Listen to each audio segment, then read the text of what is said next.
wabarakatuh.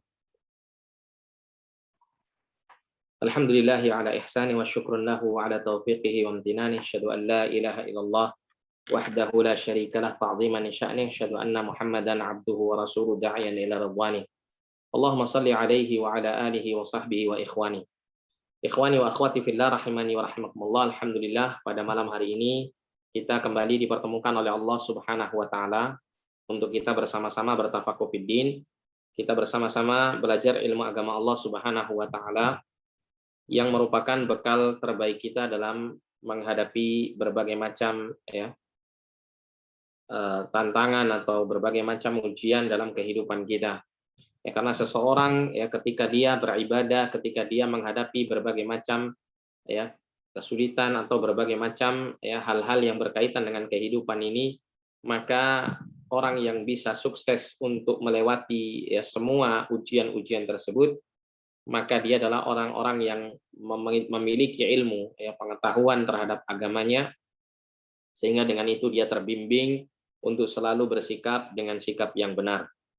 Maka ilmu agama yang kita pelajari tentunya adalah satu ilmu yang sangat dibutuhkan sebagai kebutuhan primer kita dalam kehidupan kita. Oleh karena itulah Nabi SAW setiap selesai sholat subuh, beliau membaca doa, meminta kepada Allah Subhanahu wa taala. Salah satu yang diminta oleh Nabi SAW adalah ilmu. Nabi SAW berdoa, Allahumma inni as'aluka ilman nafi'a wa rizqan thayyiba wa amalan mutaqabbala. Ya Allah, sesungguhnya aku meminta kepadamu ilmu yang bermanfaat, kemudian rezeki yang baik dan amal yang diterima. Jadi yang pertama kali Nabi minta, ketika Nabi membuka hari-harinya, beliau meminta kepada Allah ilmu yang bermanfaat. Sekali lagi, ilmu ini adalah bekal terbaik kita dalam menghadapi kehidupan kita, melalui kehidupan kita sehari-hari, untuk senantiasa kita terbimbing di atas jalan yang lurus, jalan yang benar, sampai kita diwafatkan oleh Allah Subhanahu wa taala di atas jalan yang Allah taala ridhai. Baik, kita lanjutkan pembacaan kitab Ad-Durusul Muhimmah li'amatil ummah, pelajaran-pelajaran penting untuk segenap umat Islam. Karya Samahatul Syekh Al-Alama Abdul Aziz bin Abdullah Ibn Bas rahimahullahu ta'ala. Sekarang kita masuk pada Ad-Darsul Rabi'u, pelajaran yang keempat, berkenaan dengan Aqsamut Tauhid wa Aqsamus Syirki. Pembagian-pembagian Tauhid dan pembagian syirik. Penulis mengatakan bayanu aqsamit tauhid. Pada pelajaran yang keempat ini merupakan penjelasan dari pembagian tauhid. Wahiyya thalathatun, dan dia ada 3, yaitu yang pertama tauhidur rububiyah wa tauhidul uluhiyah wa tauhidul asma was sifat. Jadi para ulama ketika membagi tauhid menjadi 3, atau nanti kita dapati pula sebagian ulama membagi tauhid menjadi 2 saja gitu ya. Maka pembagian tauhid ini adalah berdasarkan at-tatabbu' wastiqra Jadi pembagian tauhid menjadi 3 ini adalah berdasarkan daripada analisa terhadap ayat-ayat Al-Qur'an dan hadis-hadis Nabi Shallallahu alaihi wasallam. Jadi bukan kemudian para ulama ketika membagi tauhid menjadi 3 atau menjadi 2 itu adalah merupakan pembagian yang tidak berdasar. Akan tetapi ini merupakan pembagian yang dihasilkan dari penelitian mereka para ulama terhadap ayat-ayat Al-Qur'an dan hadis-hadis Nabi Shallallahu alaihi wasallam. Karena ketika kita membaca Al-Qur'an, membaca hadis, kita akan menemukan pembagian tauhid itu. Kita akan sampai pada kaitannya dengan jenis-jenis tauhid ini. Apa saja yang Allah Ta'ala perintahkan kepada kita untuk kita mengesahkan Allah Subhanahu wa Ta'ala. Maka kita akan dapati 3 perkara tersebut. Nah, untuk memudahkannya para ulama kemudian menyebutkan pembagian-pembagiannya. Yaitu yang pertama tauhid ar-rububiyah. Amma tauhidur rububiyah fahuwal imanu bi anna Allah Subhanahu al-khaliqu li kulli syai'in. Adapun tauhid atau mengesahkan Allah dalam rububiyahnya adalah beriman bahwasannya Allah Subhanahu wa taala adalah Tuhan yang menciptakan segala sesuatu. Jadi semua apa yang ada di langit maupun di bumi semuanya adalah makhlukun lillah, adalah makhluk ya yang diciptakan oleh Allah Subhanahu wa taala, dan Allah lah satu-satunya Tuhan yang menciptakannya. Ya, tidak ada satupun selain Allah Subhanahu wa taala yang berserikat bersama Allah untuk menciptakan makhluk-makhluk tersebut. Jadi hanya Allah satu-satunya Tuhan yang menciptakan semua makhluknya. Wal mutasarrifu fi kulli syai'. Allah berbuat apa saja ya kepada segala sesuatu. Ya, Allah mengaturnya, Allah yang menentukan segala apapun yang Allah taala inginkan kepada makhluk-makhluknya. La syarika lahu fi dzalik, tidak ada sekutu bagi Allah dalam perkara tersebut. Jadi tauhid ar-rububiyah ini ya para ulama banyak memberikan pengertian ya berkaitan erat dengan keimanan kita kepada Allah, bahwasanya Allah Subhanahu wa taala adalah Tuhan yang menciptakan, Tuhan yang mengatur, dan Tuhan yang menguasai ya. Wal khaliq ya, wal malik wal mudabbir ya, dia adalah pencipta, penguasa, dan pengatur seluruh makhluknya.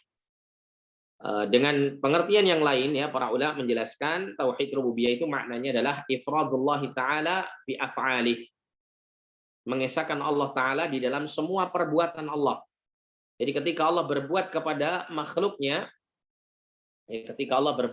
makhluknya, maka Allah Subhanahu wa taala berbuat apa saja yang Allah taala kehendaki. Dan ini tidak ada satupun yang berserikat dengan Allah Subhanahu wa taala ya, dalam mengurus seluruh makhluk-makhluknya. Jadi mutlak Allah Subhanahu wa taala sajalah yang berbuat segala apa yang dia kehendaki kepada makhluk-makhluknya tersebut. Dan tidak ada satupun yang mampu mencegah Allah ketika Allah menginginkan ya suatu makhluk itu sesuai dengan apa yang Allah taala kehendaki. Tidak ada satupun makhluk yang bisa menahannya. Semisal Allah ketika ingin memberikan sesuatu kepada sang makhluk kebaikan, maka tidak ada satupun ya selain Allah Subhanahu wa taala yang bisa menahan pemberian Allah Subhanahu wa taala ini. Tidak ada satupun makhluk yang bisa menahan pemberian Allah Subhanahu wa taala. Ataupun kalau seandainya Allah berkehendak untuk menurunkan ya mudarat, bahaya kepada satu makhluk, maka tidak ada satupun makhluk yang bisa menyelamatkannya. Ya, tidak ada satupun makhluk yang bisa menyelamatkannya. Ini adalah tauhid ar-rububiyah. Kemudian amma tauhid al-uluhiyah, adapun tauhid al-uluhiyah fahuwal imanu bi anna Allah subhanahu huwal ma'budu bihaqqin la syarika lahu fi dzalik.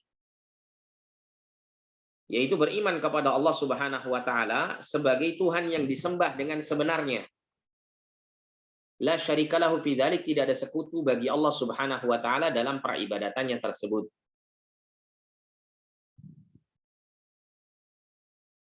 Jadi Syekh mengatakan ya bahwa Allah itu al-ma'bud bihaq. Allah itu Tuhan yang disembah dengan sebenarnya.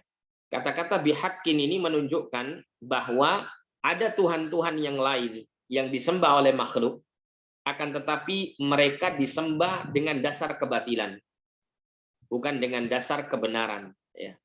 Karena pada hakikatnya Tuhan-Tuhan yang disembah selain Allah Subhanahu wa taala itu semuanya adalah tidak layak untuk mendapat ya persembahan dari makhluk-makhluk kepadanya.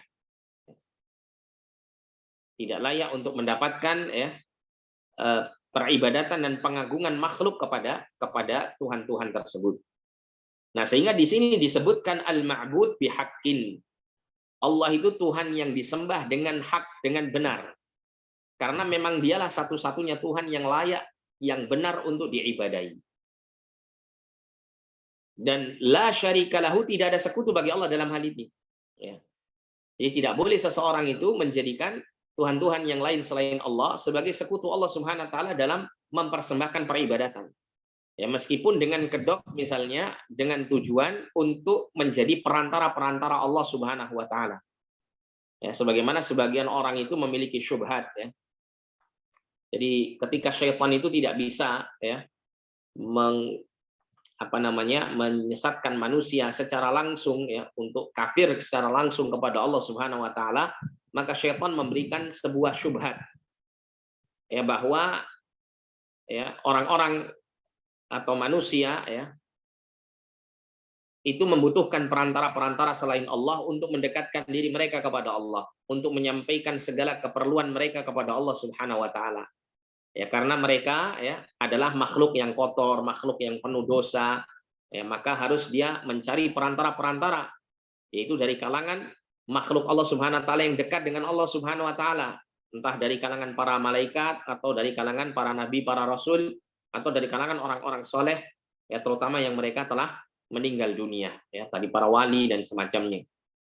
Maka dijadikan sebagai perantara-perantara. Ya, mereka berdoa kepada perantara-perantara ini, mereka bertawakal, mereka meminta, mereka mendekatkan diri kepada perantara tersebut dengan melakukan berbagai macam ya ibadah-ibadah yang seharusnya semua ibadah-ibadah itu hanya dipersembahkan kepada Allah, mereka berikan, ya mereka persembahkan kepada perantara-perantara ini, ya dengan harapan supaya mereka bisa dekat kepada Allah Subhanahu wa taala melalui perantara-perantara tersebut. Ya, dan ini Allah Subhanahu wa taala abadikan di dalam Al-Qur'an, dalam surah Az-Zumar Allah mengatakan ya apa yang dilakukan oleh mereka, mana'buduhum illa liyuqarribuna ilallahi zulfa. Kami tidak mempersembahkan ibadah kami kepada perantara-perantara ini kecuali agar supaya perantara-perantara ini mendekatkan kami kepada Allah dengan sedekat-dekatnya. Nah, ini ya adalah syubhat, ya. Adalah syubhatnya syaitan. Syaitan tidak bisa menjadikan orang beriman atau orang-orang yang memiliki keyakinan atas keesaan Allah Subhanahu wa taala untuk serta-merta langsung membuat mereka kafir kepada Allah. Maka dengan jalan seperti ini maka mereka bisa menyesatkan manusia, ya, kecuali orang-orang yang dirahmati oleh Allah, orang-orang yang diberikan ilmu oleh Allah Subhanahu wa taala, pengetahuan yang benar tentang konsep tauhid yang hak yang bersumber dari Al-Qur'an dan As-Sunnah yang sahihah. Kemudian kata Syekh, wa huwa ma'na la ilaha illallah, dan dia adalah merupakan makna dari kalimat la ilaha illallah. Fa inna ma'naha, karena sesungguhnya makna kalimat la ilaha illallah adalah la ma'budu haqqun illallah. Tidak ada yang disembah dengan benar, dengan sebenarnya, ya, bukan dengan dasar kebatilan, karena memang ya haknya Allah Subhanahu wa taala untuk disembah, ya. Illallah, kecuali hanya Allah Subhanahu wa taala saja. Tidak ada sesembahan yang berhak untuk disembah dengan sebenarnya selain Allah. Fajami'ul ibadati min salatin wa shaumin wa ghairi dzalika yajibu ikhlasuha lillahi wahdahu. Maka semua jenis ibadah, entah itu bentuknya salat, puasa atau yang lain-lainnya, wajib untuk diikhlaskan, dimurnikan ibadah itu hanya ditujukan kepada Allah Subhanahu wa taala semata. Wala yajuzu ya sarfu syai'in minha li ghairihi, dan tidak diperbolehkan untuk memalingkan sedikit pun dari semua jenis ibadah kepada selain Allah Subhanahu wa taala. Yang paling sering terjadi ya kesyirikan dalam ibadah kepada Allah Subhanahu wa taala di antaranya adalah berkenaan dengan berdoa. Ya, berkenaan dengan berdoa. Maka hendaklah seseorang benar-benar ya menjaga doanya, harus dia berdoa, dia persembahkan hanya kepada Allah. Ya, tidak boleh dia kemudian menjadikan perantara-perantara yang kemudian mereka ya berdoa kepada perantara-perantara tersebut.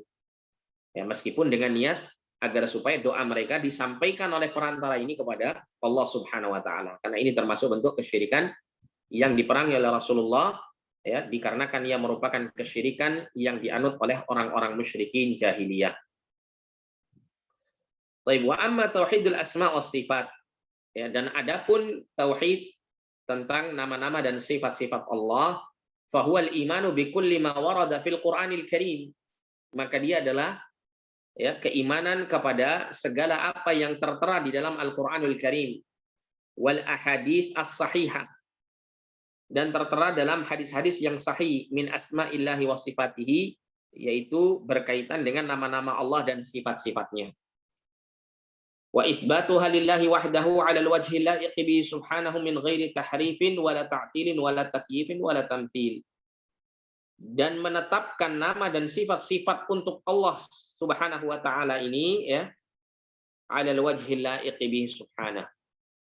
Sesuai dengan kedudukan Allah Subhanahu wa taala, sesuai dengan apa yang layak untuk Allah Subhanahu wa taala. Min ghairi tahrifin, ya, dengan tanpa, nah di sini ya kita menetapkan nama-nama dan sifat-sifat Allah yang layak untuk Allah, kemudian kita meniadakan segala sesuatu yang merusak ketetapan, ya, apa penetapan nama-nama dan sifat-sifat Allah Subhanahu wa taala ini kepada Allah, itu yaitu adalah tanpa kita melakukan tahrif, ya. Tahrif itu adalah memalingkan makna, ya, memalingkan makna yang zahir kepada makna yang lain, itu namanya tahrif.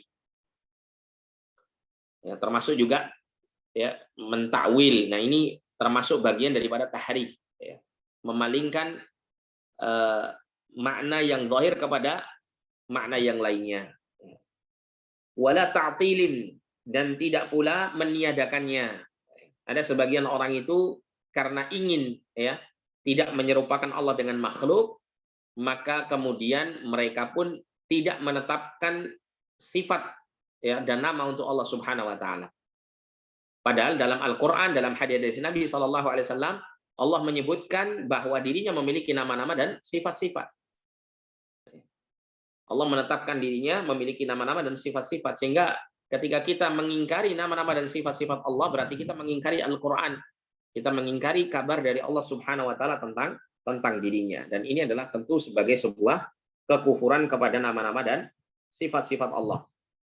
Kemudian wala takyifin, dan tidak pula membagaimanakan, ya. Tidak pula membagaimanakan atau membicarakan tentang, ya, tata cara atau bagaimananya sifat Allah Subhanahu wa taala tersebut. Semisal Allah Subhanahu wa taala mengatakan Ar-Rahmanu 'alal 'arsy istawa. Allah yang Maha, ya, memiliki kasih sayang yang sangat luas, itu tinggi di atas arsy-Nya.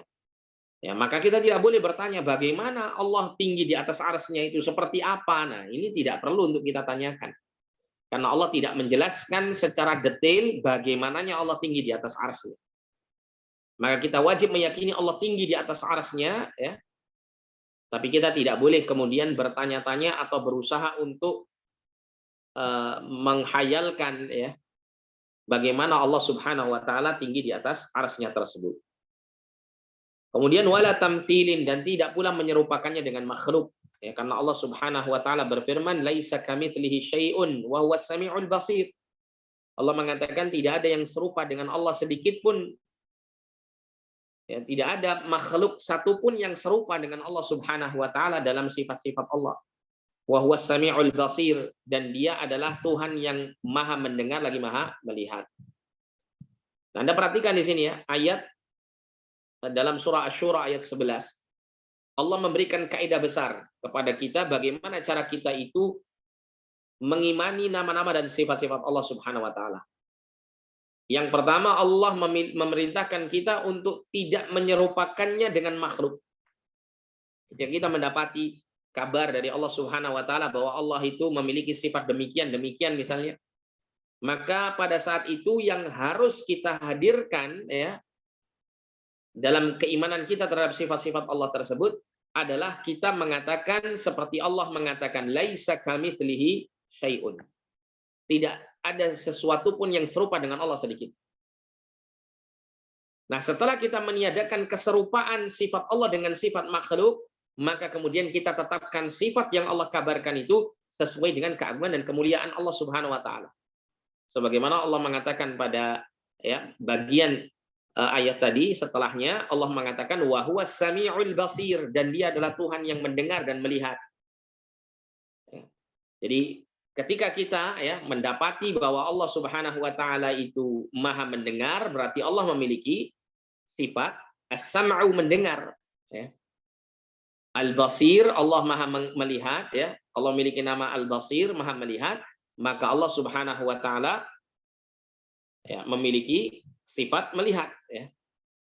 Sifat penglihatan, pendengaran dan penglihatan, Allah memiliki sifat kedua hal ini. Namun ketika kita menetapkan penglihatan dan pendengaran Allah Subhanahu wa taala, sifat melihat dan mendengar ini, wajib bagi kita tetapkan sesuai dengan kemuliaan dan keagungan Allah. Laisa kamitslihi syai'un. Tidak ada yang serupa ya dengan penglihatan dan pendengaran Allah Subhanahu wa taala siapapun juga. Nah, ini adalah cara kita untuk menetapkan nama dan sifat-sifat Allah Subhanahu wa taala tanpa kita menyekutukan Allah atau menyimpangkan ya eh, keyakinan kita kepada nama-nama dan sifat-sifat Allah kepada penyimpangan yang menyesatkan. Kemudian Syekh mengatakan amalan biqaulillahi subhanahu, ya sebagai pengamalan terhadap firman Allah taala surat Al-Ikhlas ayat 1 sampai 4. Nah, dalam Al-Ikhlas ayat 1 sampai 4 Allah Subhanahu wa taala yang menjelaskan tentang nama-nama dan sifat Allah. Ya, terutama sifatnya. Ya, Allah mengatakan qul, katakan wahai Muhammad, huwallahu ahad. Ialah Allah yang esa, yang tunggal. Ya, zatnya satu, tunggal. Allahus samad. Allah itu as-samad. Ya, tempat di mana semua makhluk itu bergantung. Ya. Semua makhluk bergantung kepada Allah Subhanahu wa taala. Lam yalid wa lam yulad. Allah itu tidak ya beranak dan tidak pula diperanakkan. Allah tidak memiliki anak, tidak pula memiliki orang tua. Karena memiliki anak berketurunan atau memiliki orang tua sebagai keturunan dari ya yang ada di atasnya yaitu orang tua, ini adalah sifatnya makhluk, bukan sifatnya khalik. Ya. Sedangkan Allah Subhanahu wa taala adalah Al-Khaliq, Tuhan yang menciptakan makhluk. Ya, sehingga sifat-sifat makhluk tidak dimiliki sama sekali oleh Al-Khaliq yaitu Allah Subhanahu wa taala. Nah, sehingga di sini menunjukkan haram hukumnya ya, termasuk bentuk kekufuran ketika seseorang menyerupakan Allah dengan makhluknya. Ya, apalagi wal'iyadzubillah sampai ada orang mengatakan bahwa makhluk mampu ya bersatu dengan Allah Subhanahu wa taala. Wal'iyadzubillah. Ini jelas-jelas kebatilan yang sangat nyata.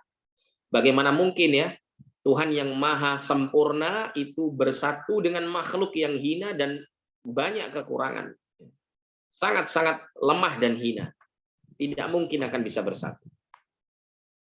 Dan kalau seandainya ada orang yang memaksakan diri bisa bersatu, maka kita katakan, kalau Tuhan yang maha sempurna itu bisa bersatu dengan makhluk, maka Tuhan yang maha sempurna ini tentunya dia telah merendahkan dirinya, merendahkan kesempurnaannya dengan dia bersatu dengan makhluk yang hina. Jelas ini tentu tidak dibenarkan untuk kita sandarkan kepada Allah Subhanahu wa taala. Ya, jadi ada pemahaman ya yang muncul di tengah masyarakat kita, pemahaman yang sangat-sangat batil sekali, yaitu wahdatul wujud. Ya. Penyatuan ya antara makhluk dengan Allah Subhanahu wa taala. Yang kemudian ya ada keadaan ya seorang sufi yang menyesatkan itu dalam keadaan yang diistilahkan dengan istilah majdzub, ya, menjadi gila ya, karena dia lupa dengan eksistensi dirinya, melebur dalam eksistensi Tuhannya. Wal'iyadzubillah. Ya, ini mengarah kepada istilahnya itu wahdatul wujud, ya, paham wahdatul wujud, panteisme, ya, penyatuan antara Tuhan dengan makhluk, ya. Wal'iyadzubillah, ini sangat membahayakan.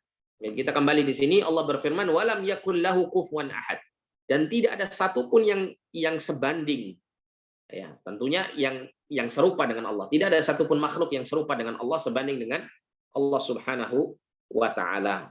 Nah, ini adalah sifat Tuhan. Ya, Tuhan itu harus satu, tidak boleh dua, apalagi lebih daripada satu. Karena kalau Tuhan itu lebih daripada satu, maka nanti akan memiliki makhluk-makhluk sendiri. Tuhan A menciptakan sendiri makhluk sesuai dengan kreasi keinginannya. Tuhan B akan menciptakan makhluk yang lain. Tuhan C juga demikian. Ya, kalau Tuhan itu banyak, maka satu dengan yang lain itu akan selalu berusaha untuk menjadi yang tertinggi. Ya. Nah, sehingga mereka akan saling saling berseteru. Wal'iyadzubillah. Kalau sama Tuhan ini saling berseteru, hancur semua alam semesta ini. Ya. Karena chaosnya antar Tuhan itu. Ya, tapi tentu hal ini ya sangat tidak masuk akal, ya. Sangat bertentangan dengan fitrah yang sudah Allah tanamkan, bahwasanya manusia itu meyakini hanya Tuhan itu hanya satu-satunya Tuhan, yaitu Allah Subhanahu wa taala. Ya, kemudian yang namanya Tuhan itu adalah ya tujuan dari semua ya keperluan makhluk. Semua makhluk bergantung, membutuhkan Tuhan. Ya, mau dia katakan dia bergantung, dia membutuhkan atau tidak, dia tetap bergantung, dia tetap berkebutuhan dengan Allah Subhanahu wa taala. Ya, bagaimana tidak seorang makhluk, seorang hamba, dia bisa hidup, Allah yang hidupkan dia. Ya. Dia bisa mendapatkan ya rezeki, Allah yang menjadikan rezeki itu untuknya. Dia bisa melihat, Allah yang menjadikan kedua matanya melihat. Dia bisa berbicara, Allah yang menjadikan ya mulutnya itu bisa berbicara. Dia bisa melakukan aktivitas ya dengan tangannya atau kakinya, Allah yang menjadikan itu semuanya untuknya. Maka tentunya seluruh makhluk pasti butuh kepada Allah Subhanahu wa taala. Ya, baik dia mengakuinya maupun tidak mengakuinya, ya semua makhluk sangat membutuhkan Allah Subhanahu wa taala.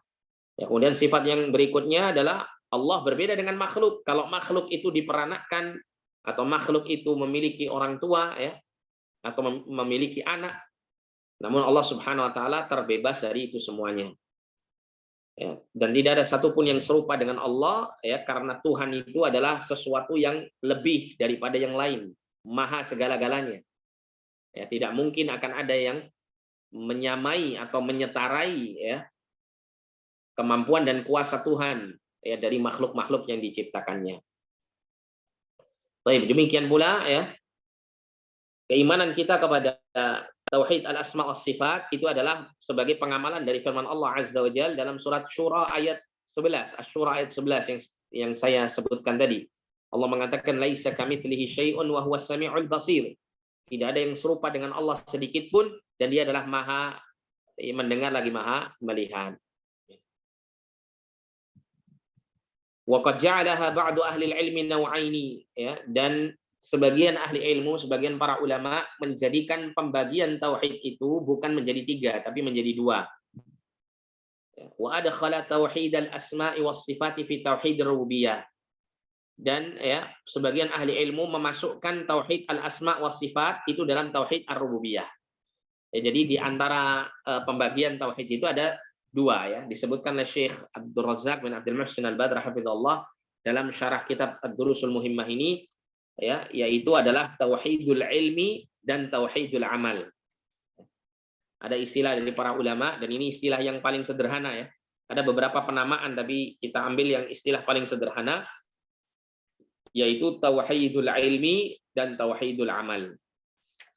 Ya, mengesahkan Allah dalam ilmu ya, ilmu keyakinan kita kepadanya dan mengesahkan Allah dalam amal kita kepadanya. Ya. Adapun tauhidul ilmi, tauhid yang berkenaan dengan ilmu pengetahuan dan keyakinan kita kepada Allah Subhanahu wa taala itu ya tercakup di dalamnya 2 jenis tauhid, yaitu tauhid rububiyah dan tauhidul asma was sifat. Sedangkan tauhidul amal ya kita mengesahkan Allah dalam semua amal yang kita lakukan kepadanya ya, semua amal ibadah yang kita lakukan kepadanya ya ini adalah tauhid al-uluhiyah atau tauhid al-ibadah. Ini diantara pembagian para ulama tentang tauhid dan hal ini tidak masalah ya. Tidak masalah karena tidak bertentangan ya. Kata Syekh li'anna al-maqsuda wadihun fi kila at-taqsimain. Ya karena maksudnya itu jelas dalam 2 jenis pembagian tadi ya, baik yang dibagi menjadi 3 maupun dibagi menjadi 2 sama ya. Ada sebagian syubhat ya. Orang-orang jahil ya, orang-orang yang bodoh yang dia tidak mengerti tentang hakikat pembagian tauhid ini. Mereka mengatakan kalau Allah itu ya dibagi tauhidnya menjadi 3 nanti seperti trinitasnya orang-orang Nasrani. Ya wal'iyadzubillah ini sangat jauh sekali. Kalau orang-orang Nasrani itu membagi ya Tuhan itu menjadi 3, itu karena apa namanya menetapkan ada unsur Tuhan itu ada 3. Ya, sedangkan ketika ya seorang mukmin itu membagi tauhid menjadi 3, itu Tuhannya cuma 1 yaitu Allah Subhanahu wa taala. Ya. Cuma 1 yaitu Allah Subhanahu wa taala. Kalau orang-orang Nasrani membagi menjadi 3, itu ada 3 Tuhan mereka. Yaitu Tuhan Bapa, Tuhan Allah ya. Kemudian Tuhan Anak, Yesus atau Nabi Isa alaihissalam, kemudian Tuhan Ruhul Kudus ya. Yaitu Jibril alaihissalam. Ya, mereka menjadikan 3 unsur ini menjadi 1 ya. Padahal unsur ini berbeda-beda. Tapi kalau kita menetapkan tauhid menjadi 3, semua yang kita tetapkan ini semuanya menuju kepada Tuhan yang satu saja, yaitu Allah Subhanahu wa taala. Ketika kita meyakini keesaan Allah dalam rububiyahnya, keesaan Allah dalam perbuatannya, berarti kita menetapkan Allah satu-satunya Tuhan yang berbuat, yang berkuasa kepada makhluknya. Ketika kita menetapkan bahwa peribadatan itu hanya diperuntukkan kepada Allah, yaitu tauhid al-ibadah atau tauhid al-uluhiyah, berarti kita ya mengarahkan ibadah itu hanya kepada Allah Subhanahu wa taala saja, tidak kepada Tuhan yang lain. Ketika kita menetapkan bahwa Allah memiliki nama dan sifat-sifat ya yang tidak serupa dengan makhluk, maka kita tetapkan nama-nama dan sifat-sifat itu untuk Allah Subhanahu wa taala saja, bukan enggak ada ya unsur lain selain Allah Subhanahu wa taala dalam pembagian tiga tauhid ini. Maka jelas ya tuduhan bahwasanya pembagian tauhid menjadi tiga itu sama dengan trinitas orang-orang Nasrani, maka dia jahil. Imma dia jahil tentang hakikat konsep ya pembagian tauhid menjadi tiga, imma dia jahil tentang trinitas ya kesyirikan yang dilakukan oleh orang-orang Nasrani ya. Ini adalah bentuk kebodohan yang sangat jelas sekali. Dan kemudian selanjutnya waqsamu syirki salasatun, dan pembagian syirik itu ada tiga. Yang disebutkan oleh Syekh di sini, pembagian syirik itu ada tiga. Yang pertama adalah syirkun akbar, ya, syirik besar. Yang kedua adalah syirik asghar, syirik kecil. Dan yang ketiga adalah syirkun khafi, yaitu syirik yang khafi, yang tersembunyi. Sebetulnya ya pembagian syirik ini yang lebih dikuatkan oleh kebanyakan para ulama itu terbagi menjadi dua saja, yaitu syirik besar dan syirik kecil. Ya, kenapa? Karena syirik khafi ini mencakup ya ada kalanya dia tercakup dalam syirik besar, ada kalanya dia tercakup dalam syirik kecil. Nah, nanti kita akan bahas seperti yang disampaikan oleh Syekh bin Baz rahimahullah dalam kitab ini ya berkenaan dengan syirik khafi. Ya, kalau pembagian syiriknya itu berkaitan dengan tampak dan tersembunyinya perbuatan syirik ini, maka bisa digolongkan menjadi dua. Yang pertama adalah syirik zahir, syirkun zahir, syirik yang tampak. Dan ini bisa besar, bisa kecil gitu ya. Demikian pula yang kedua adalah syirkun khafi. Nah ini syirik yang tersembunyi kayak gitu. Ya, sehingga kalau dibagi ya, jika dilihat dari sisi besar dan kecilnya bentuk kesyirikan, maka terbagi menjadi dua, syirik akbar dan syirik asghar, syirik besar dan syirik kecil. Ya. Kalau dilihat dari sisi tampak dan tersembunyinya perbuatan syirik ini, maka terbagi menjadi dua pula, yaitu syirik zahir sama syirik khafi. Ya, syirik yang tampak, syirik khafi adalah syirik yang tersembunyi. Adapun yang dimaksud dengan syirik, ya, para ulama itu memberikan pengertian syirik itu adalah taswiyatu ghairillahi billah fima huwa min khasaisillah. Taswiyatu ghairillahi billah fima huwa min khasaisillah. Jadi menyerupakan selain Allah dengan Allah, menyerupakan selain Allah dengan Allah di dalam segala perkara yang menjadi kekhususan untuk Allah Subhanahu wa taala. Ya, seperti misalnya ya, Allah itu adalah Tuhan yang menciptakan ya.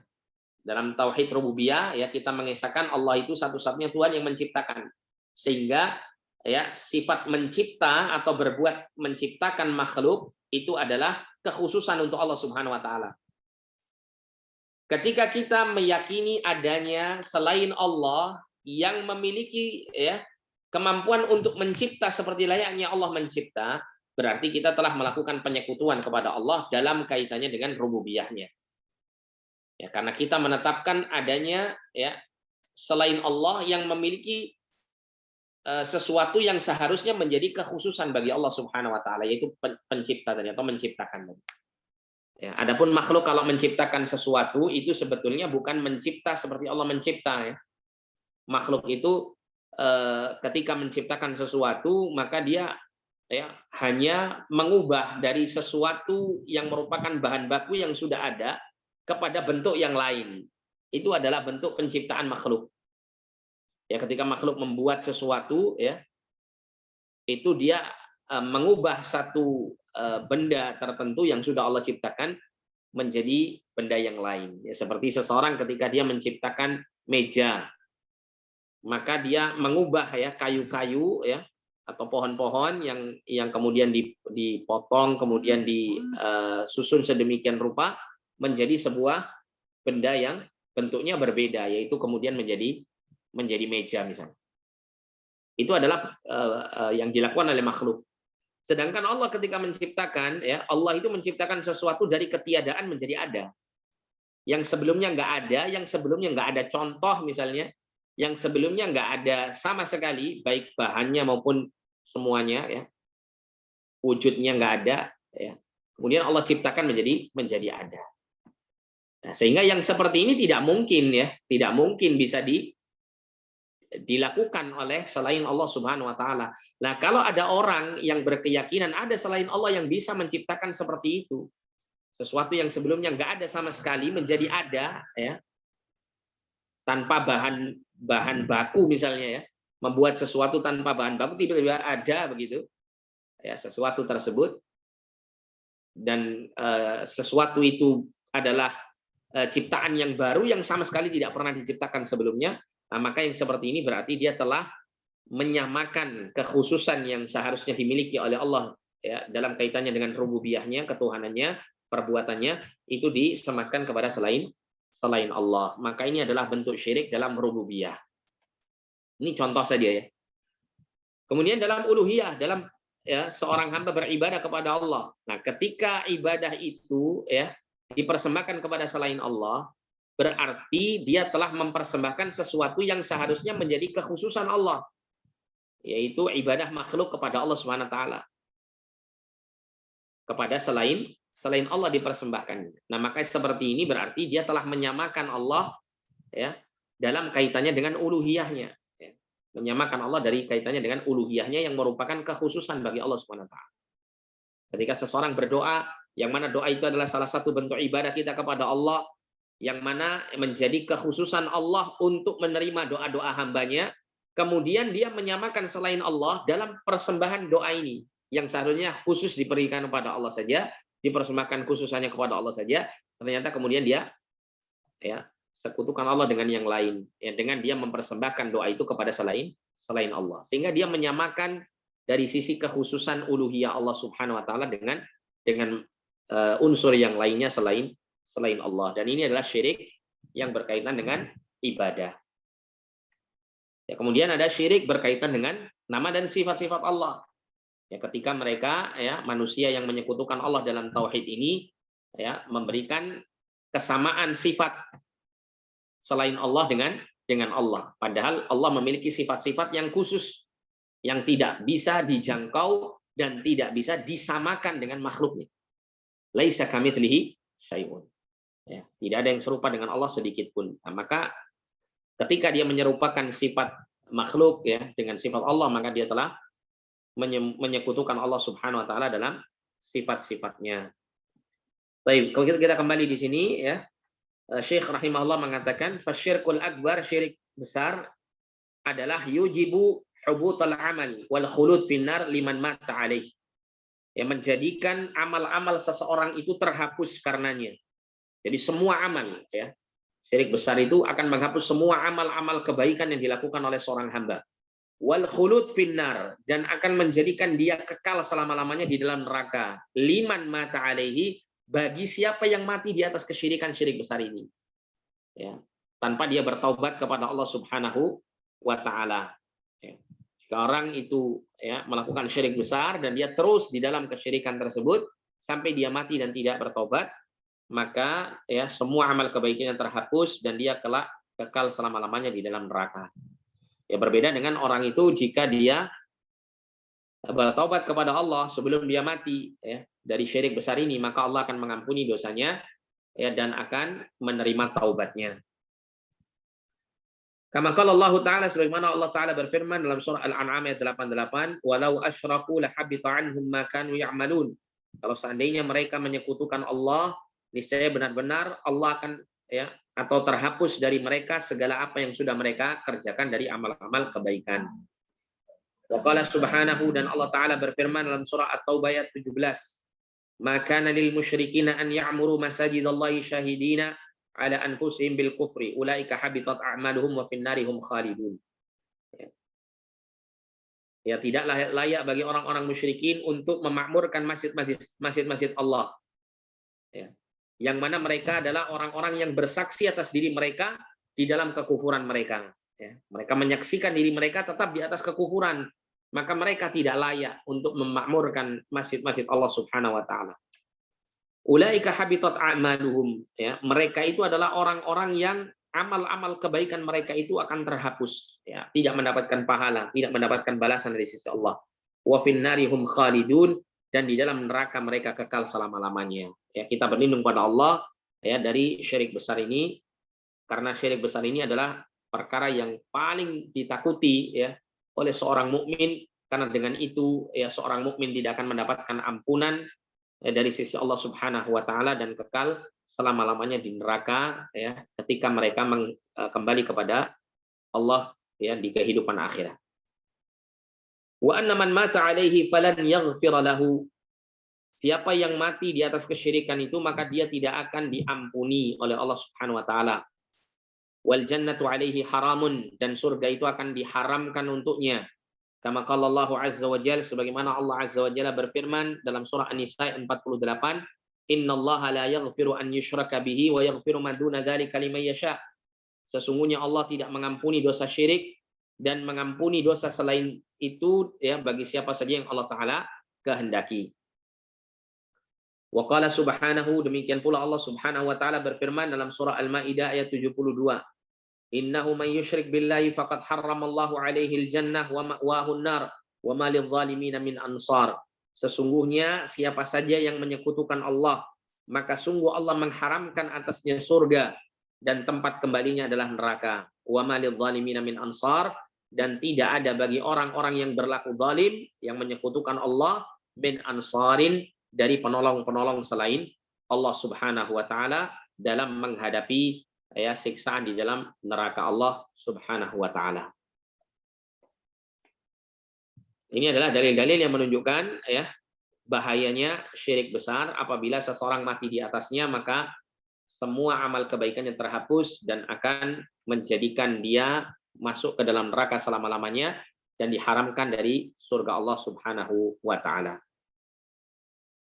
Wa min anwa'ihi, dan di antara jenis-jenis ya kesyirikan dengan syirik akbar atau syirik besar ini adalah du'aul amwat, yaitu berdoa kepada al-amwat, orang-orang mati. Ya, dia meminta, menyeru kepada orang-orang mati untuk ya menolong dia, untuk memenuhi kebutuhan-kebutuhannya.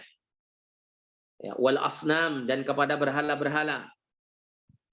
Wal istighatsah bihim, dan meminta bantuan kepada mereka. Wan nazar lahum, dan bernazar untuk mereka. Wadzabhu lahum, dan menyembelih ya untuk mereka, wa nahwu dzalik, dan yang lain-lainnya. Nah, ini adalah jenis-jenis dari kesyirikan syirik akbar.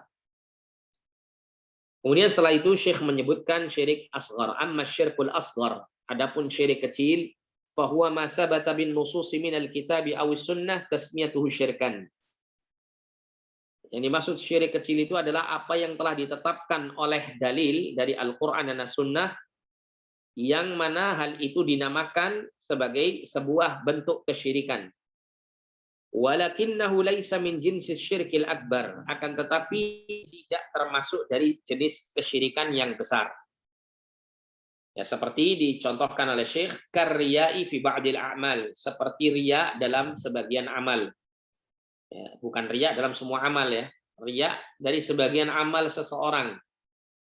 Ya, semisal seseorang ketika dia melakukan sholat, awalnya dia melakukannya niatnya karena ikhlas karena Allah Subhanahu wa taala, kemudian di tengah-tengah dia mengerjakan sholat itu, tiba-tiba dia ingin sekali memperbagus sholatnya karena ingin mendapat pujian dari orang-orang di sekitarnya, atau karena ingin dilihat oleh orang-orang di sekitarnya. Maka ini namanya ar-riya, dan ini termasuk dosa besar ya.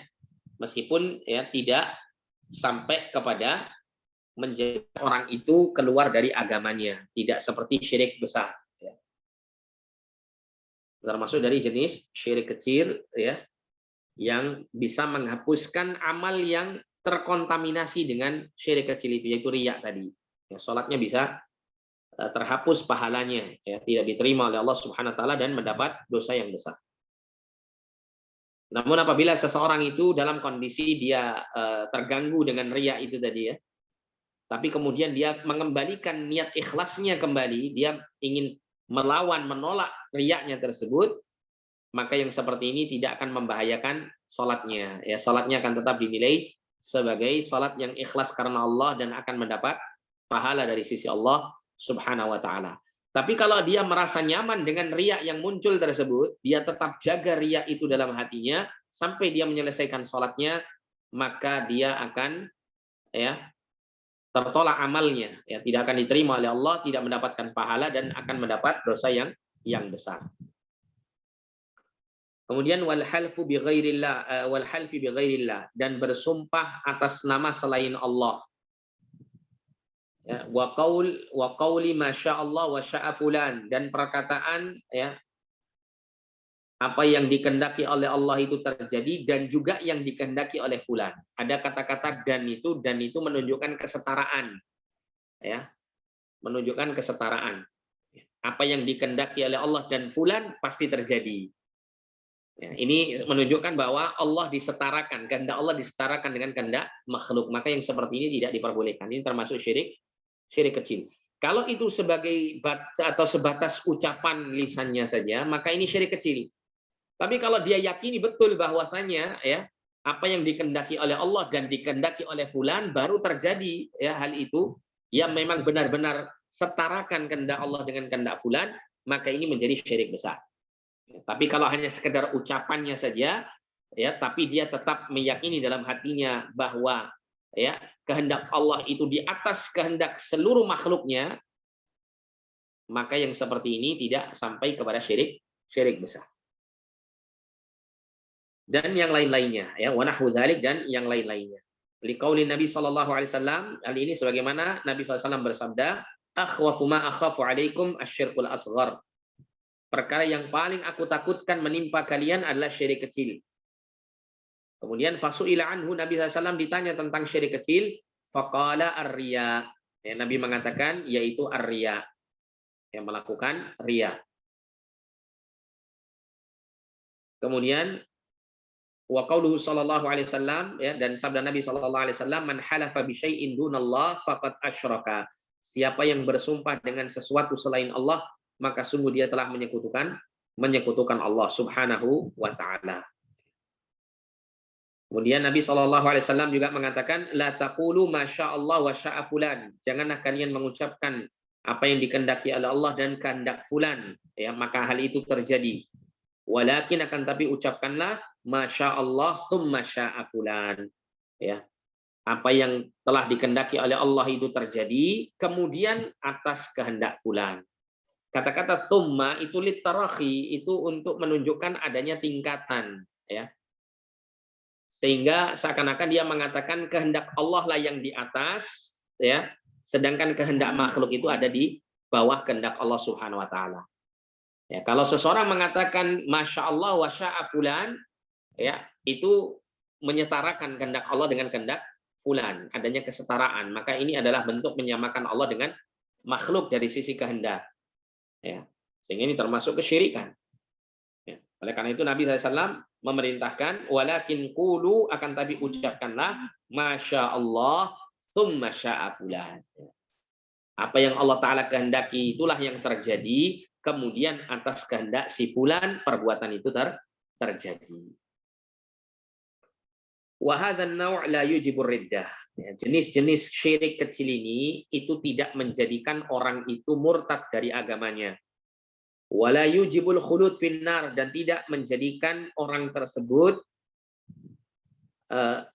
abadi di dalam neraka. Ya.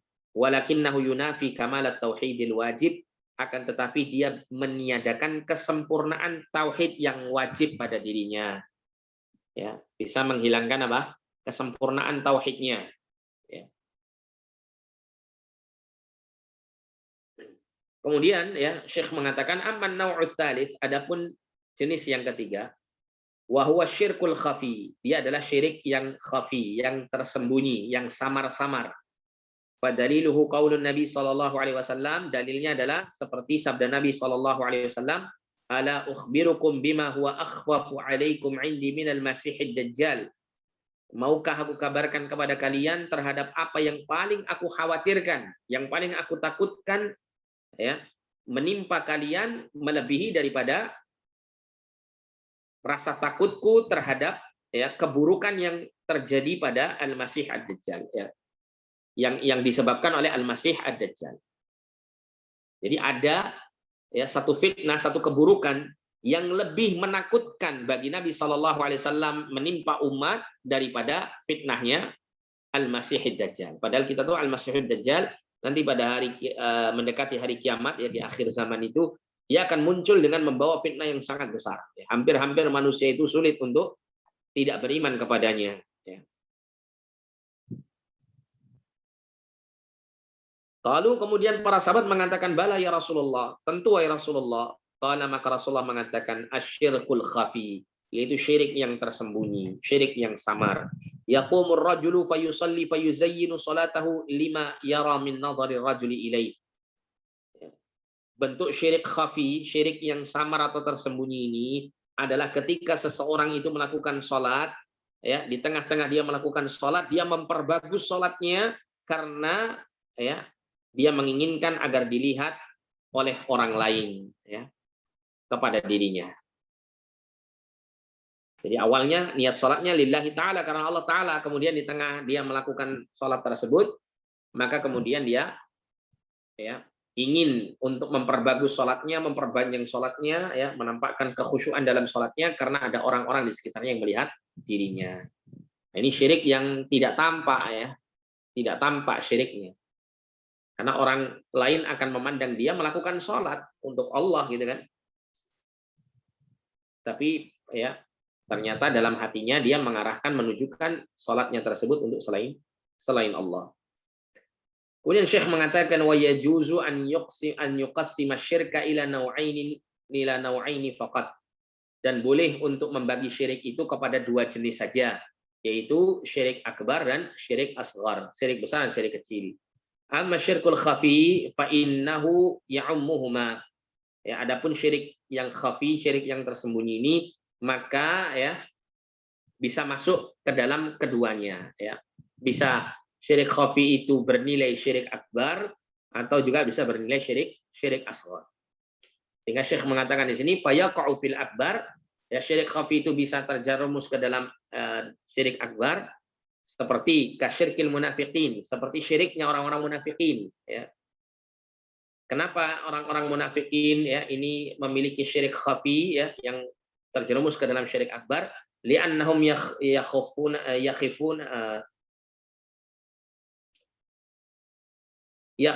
ya, li'annahum yakhfuna aqaidahum al-batilah, ya, karena mereka itu yakhfuna aqaidahum, mereka itu menyembunyikan, ya, keyakinan syirik mereka, keyakinan kufur mereka yang batil, ya, di dalam hati mereka. Wa yatadhaharuna bil islami riya'an wa khaufan ala anfusihim, dan mereka menampakkan diri di hadapan kaum muslimin dengan keislaman mereka, ya, dengan tujuan riya, untuk dilihat oleh orang-orang bahwa dirinya adalah orang muslim, ya, bukan muslim secara lahir batin tapi hanya ingin dilihat secara lahiriah dia seorang muslim. Wa khaufan ala anfusihim, ya, dan dia merasa takut atas kaum muslimin, ya, sehingga dia menampakkan keislamannya, menyembunyikan kesyirikan dan kekufurannya. Ini adalah syirik khafi, syirik tersembunyi, tapi yang menjerumuskan orang itu ke dalam syirik besar. Wa yakunu syirkul asghar karya, dan bisa menjadi syirik kecil, ya, syirik khafi tadi, syirik yang tersembunyi tadi, itu contohnya adalah seperti riya. Kama fi hadits Mahmud bin Lubaid al-Ansari al-Mutaqaddim. Ya, sebagaimana dalam hadis Mahmud bin Lubaid al-Ansari yang telah berlalu, yang telah disebutkan oleh Syekh tadi, wa hadis Abi Sa'id al-Madhkur, demikian pula hadis Abu Sa'id yang telah disebutkan. Wallahu waliyut taufiq, dan Allah lah, ya, yang memberikan, ya, taufik kepada kita. Baik, insyaallah untuk ad-darsul khamis dan pelajaran yang berikutnya kita akan baca pada pertemuan yang akan datang biidznillah taala. Wallahu taala a'la wa a'lam bis-shawab. Baik, mungkin ada pertanyaan yang mau disampaikan, silakan sebelum ditutup.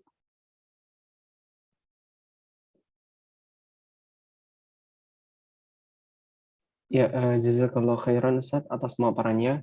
Mungkin dari peserta kajian di sini apabila ada pertanyaan dipersilakan untuk mengajukan baik melalui chat ataupun melalui tanya jawab langsung.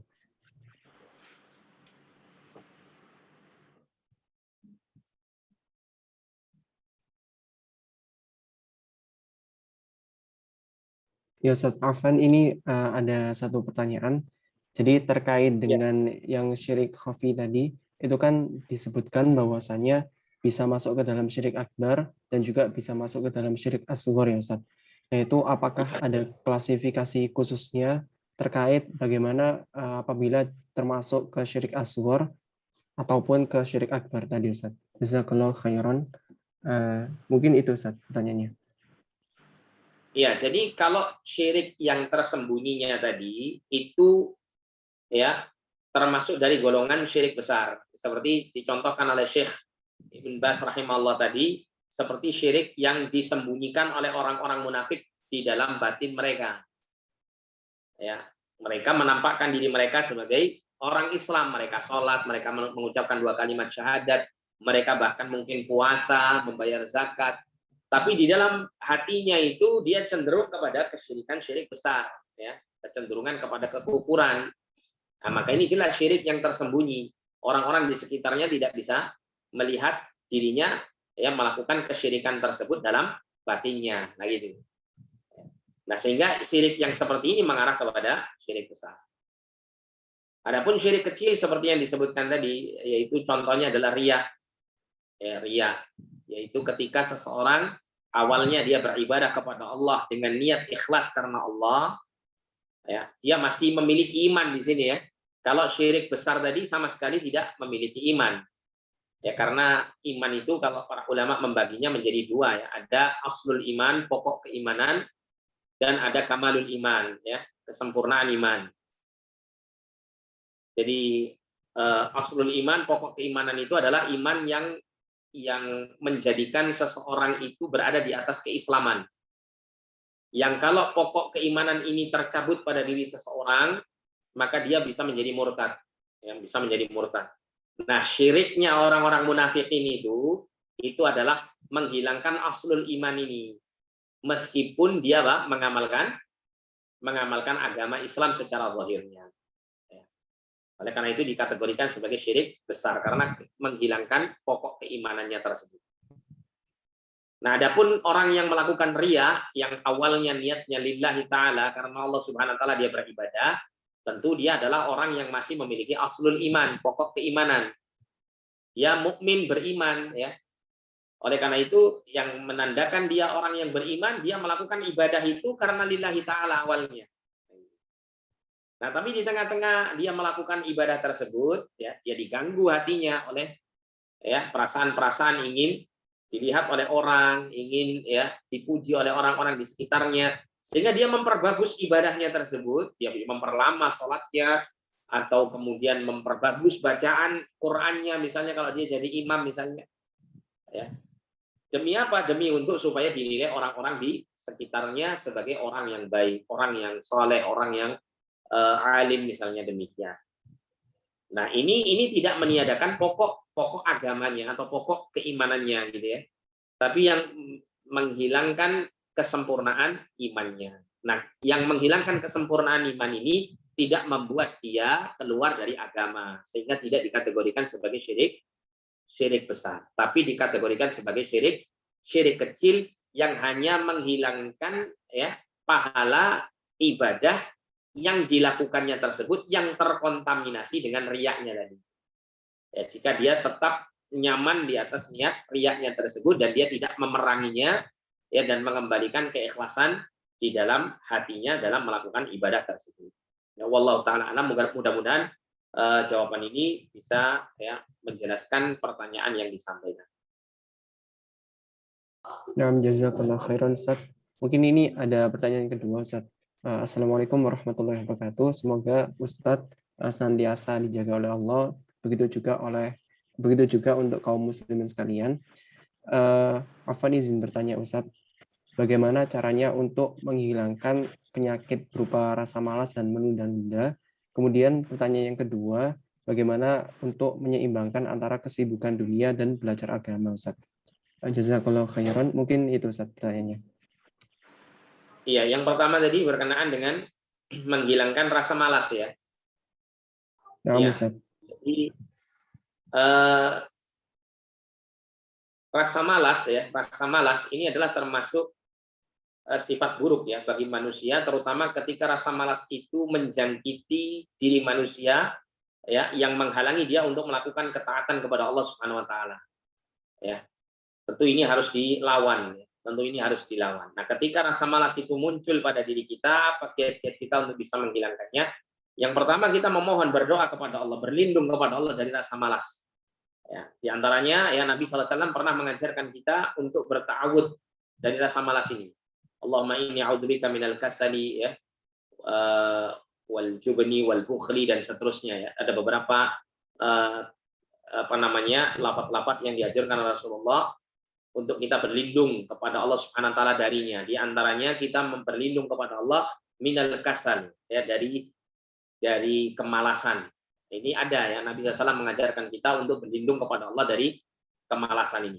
Kemudian yang kedua ya, ketika malas itu muncul ya, selain kita berlindung kepada Allah, minta kepada Allah, maka yang kedua kita harus melawan rasa malas itu. Ya, kita harus melawan. Ya, karena di antara ya perkara yang harus kita lakukan ya dalam kita menghadapi diri kita sendiri itu adalah kita melakukan yang namanya mujahadatun nafs. Mujahadatun nafs, yaitu bersungguh-sungguh melawan hawa nafsu kita. Dan rasa malas itu munculnya dari hawa nafsu yang ada pada diri kita. Ya. Perlu kita ingat bahwasanya Allah Subhanahu wa taala berfirman, fa'alhamaha fujuraha wa taqwaha. Allah mengilhamkan kepada jiwa manusia sebagai bentuk kesempurnaan Allah menciptakan makhluk tersebut, ya, menciptakan jiwa manusia tersebut dengan sempurna, yaitu Allah mengilhamkannya pada kaitannya dengan apa? Fa'alhama fujuraha wa taqwa. Allah mengilhamkan potensi fujur, potensi berbuat dosa, dan potensi berbuat ketakwaan kepada Allah Subhanahu wa taala.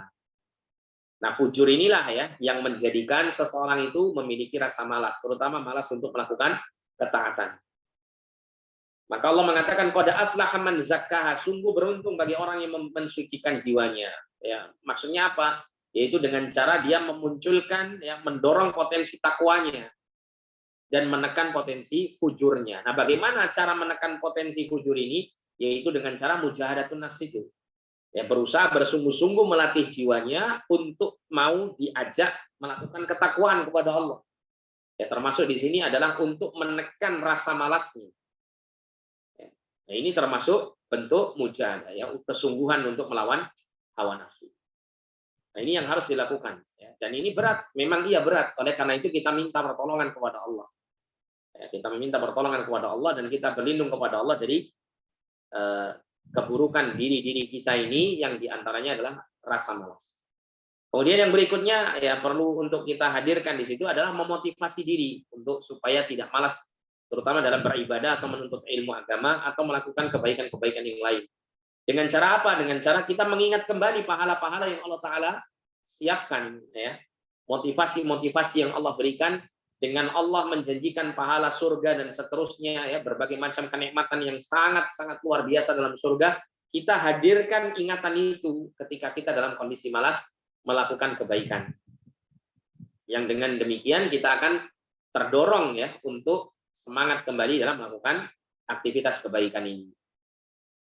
Termasuk juga kita hadirkan pula ya gambaran-gambaran siksaan neraka ya, yang Allah Subhanahu wa taala sediakan bagi orang-orang yang durhaka kepadanya, orang-orang yang tidak mau melaksanakan perintah-perintah Allah.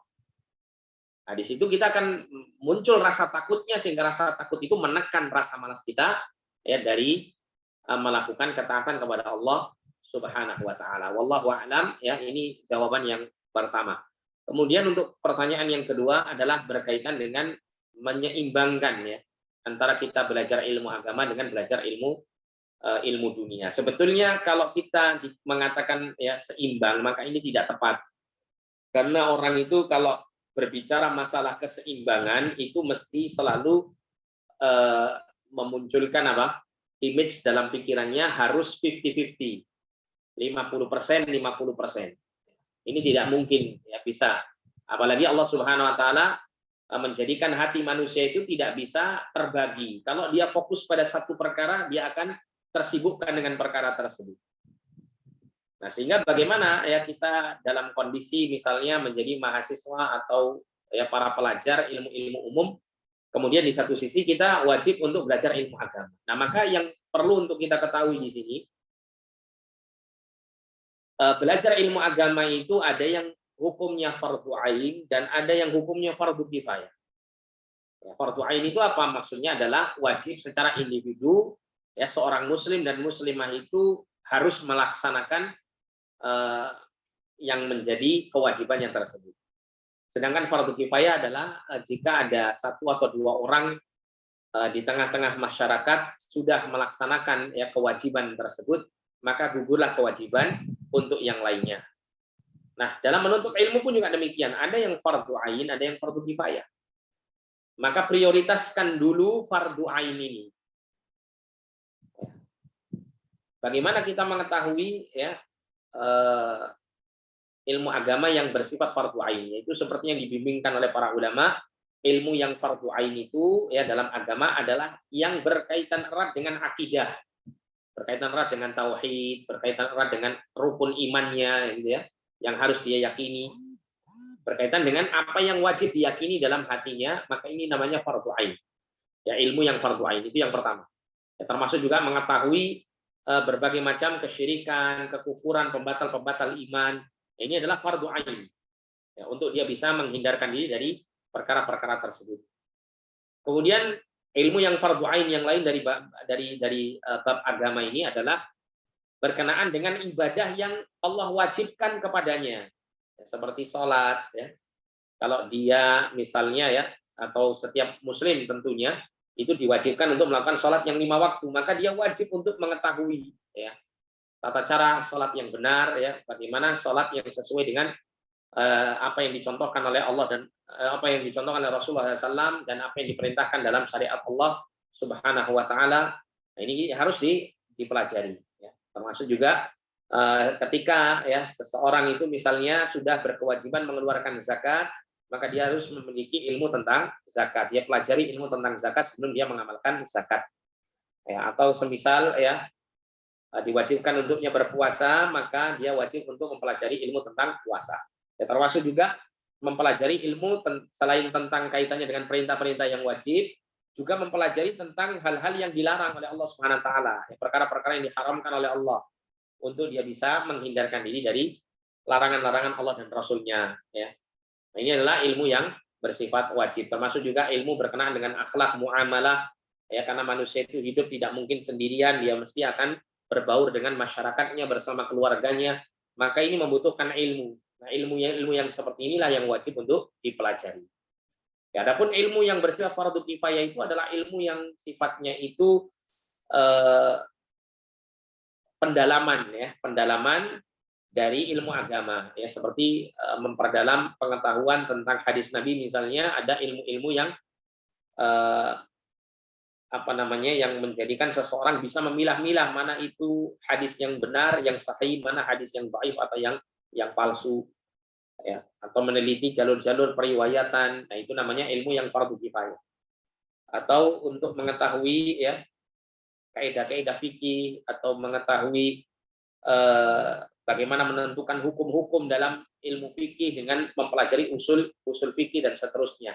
Ini ilmu-ilmu yang sifatnya fardu kifayah, tidak semua orang diwajibkan untuk mempelajari. Nah, untuk supaya tidak memberatkan ya seseorang yang belajar ilmu umum ya, dan juga harus dia dituntut menuntut ilmu agama, maka dia prioritaskan ilmu agama ini yang wajib-wajib dulu. Yang wajib-wajib terlebih dahulu. Nah, ini yang diprioritaskan. Sedangkan ilmu yang bersifat fardu kifayah, maka ini untuk sementara waktu, kalau memang dia ya misalnya memiliki keinginan untuk belajar ilmu yang fardu kifayah, untuk sementara waktu dia bisa dikesampingkan terlebih dahulu. Yang penting ilmu yang bersifat fardu ain terlebih dahulu yang dia pelajari, karena itu sangat-sangat dibutuhkan dalam dia mengamalkan kewajibannya kepada Allah Subhanahu wa taala. Caranya demikian. Dan dia harus sadar bahwasanya Allah Subhanahu wa taala mencela ya seseorang itu kalau dia itu ngerti tentang urusan dunia yang sangat kompleks gitu ya, sangat teliti dalam urusan kehidupan dunia, tapi kemudian untuk kaitannya dengan kehidupan akhiratnya dia sama sekali tidak tahu. Ya, dalam surah Rum ya, Ar-Rum Allah Subhanahu wa taala berfirman, "Ya'lamuna zahiran minal hayatid dunya wa hum 'anil akhirati hum ghafilun." Mereka itu mengetahui ya zahir kehidupan dunia ini, sedangkan tentang kehidupan akhirat mereka tidak memperdulikannya, lalai, ya, tidak mempelajarinya, apalagi mengamalkan ya amal-amal yang akan mendatangkan kebaikan baginya di akhirat. Ya Allah celah di dalam ayat itu tentang keadaan orang-orang yang lebih mengutamakan dunia dibandingkan akhirat. Jadi tetap ya, ketika seseorang belajar ilmu dunia, dia pelajari dengan baik ya, dengan niat untuk bisa memberikan manfaat kepada kaum muslimin dengan ilmunya tersebut, sehingga akan menjadi pahala baginya ketika dia belajar ilmu umum ini. Kemudian di satu sisi dia tidak boleh melupakan yang lebih wajib daripada belajar ilmu umum ini, yaitu adalah mempelajari ilmu agama secara fardu ain ya. Kalau untuk membagi waktu ya silahkan Anda lebih mengetahui bagaimana cara membagi waktunya. Ya, yang paling utama di sini tetap harus diprioritaskan agama ya daripada yang lain. Ya kalau seandainya membuat ilmu agama yang dipelajari itu membuat katakanlah ya maaf dalam tanda kutip katakanlah mengganggu aktivitas belajar ilmu umumnya sehingga ilmu umumnya itu dia mendapatkan nilai yang pas-pasan katakanlah ini. Maka ini tidak ada masalah. Ya, tidak ada masalah. Asalkan apa? Dia paham dengan ilmu yang diwajibkan oleh Allah untuk dia ketahui. Ya karena yang namanya kaitannya dengan dunia itu ya, ketika seseorang mengutamakan akhiratnya, maka dunia itu akan mengikutinya. Akan datang wahya rahimah, kata Nabi SAW. Ia akan datang dalam keadaan hina di hadapan orang yang mengutamakan akhirat. Nah, sehingga tetap prioritas utama adalah mempelajari ilmu agama yang bersifat wajib fardu ain ini. Ya. Adapun yang fardu kifayah untuk sementara waktu boleh untuk dikesampingkan, ya, mengingat ada tanggung jawab dan amanah untuk juga belajar ilmu umum yang sekali lagi niatkan belajar ilmu umum ini, ilmu dunia ini, ya, untuk memberikan manfaat kepada kaum muslimin supaya belajar Anda dalam ilmu dunia ini pun juga mendapat pahala di sisi Allah. Ya, tapi yang perlu untuk kita ketahui keutamaan dalam menuntut ilmu, ya, keutamaan dalam menuntut ilmu itu yang disebutkan oleh Al-Quran dan As-Sunnah itu hanya kaitannya erat dengan ilmu agama, tidak ilmu dunia. Sehingga jangan Anda punya keyakinan, oh kalau saya belajar ilmu dunia berarti Allah akan mudahkan saya untuk masuk surga nantinya. Seperti Nabi mengatakan, man salaka tariqan yaltamisu fihi ilman sahalallahu lahu bihi tariqan ilal jannah. Barang siapa yang menempuh perjalanan dalam menuntut ilmu, ya, maka kelak Allah akan mudahkan baginya jalan menuju surga. Ini bukan ya, nggak tepat ya. Pendalilan yang tidak tepat. Jadi semua dalil-dalil tentang kaitannya dengan keutamaan menuntut ilmu agama itu hanya untuk ilmu agama, bukan untuk menuntut ilmu dunia. Wallahu a'lam bishawab. Mungkin ini yang bisa saya sampaikan untuk menjawab pertanyaan tersebut. Ya, na'am jazakallahu khairan Ustaz. Mungkin ini karena sudah tidak ada Silakan lagi. Lanjutkan. Ya Ustaz, mungkin ada satu pertanyaan terakhir, nggak apa-apa ya Ustaz? Iya, terakhir ya. Ya, ini Ustaz, terkait dengan ada, saya pernah dengar ada pembagian tauhid itu satu lagi Ustaz yang tauhid hakimiyah itu. Nah itu bagaimana? Apakah itu termasuk juga dengan pembagian tauhid ini ataukah tidak ya Ustaz? Mungkin itu Ustaz. Iya. Tauhid hakimiyah itu para ulama menyebutkan sudah masuk ke dalam tauhid ar-rububiyah. Ya, adapun kalau dikhususkan ya, pengkhususan hakimiyah ini maka perlu untuk kita teliti terlebih dahulu ya. Maksudnya begini, ada sebagian kelompok ya mengeluarkan atau memunculkan ya pembagian tauhid, ada namanya tauhid al-hakimiyah. Nah, maka kita tanya ya, apa alasannya gitu ya?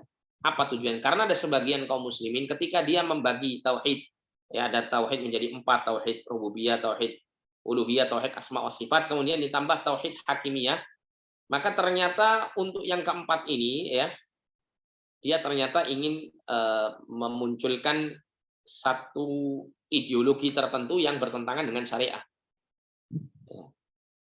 Seperti yang dilakukan oleh orang-orang Khawarij di masa Ali bin Abi Thalib radhiyallahu taala anhu. Ya, mereka ya ingin berhukum dengan hukum Allah versi mereka. Ya, versi mereka. Sehingga mereka membacakan ayat Al-Qur'an, "Inil hukmu illa lillah."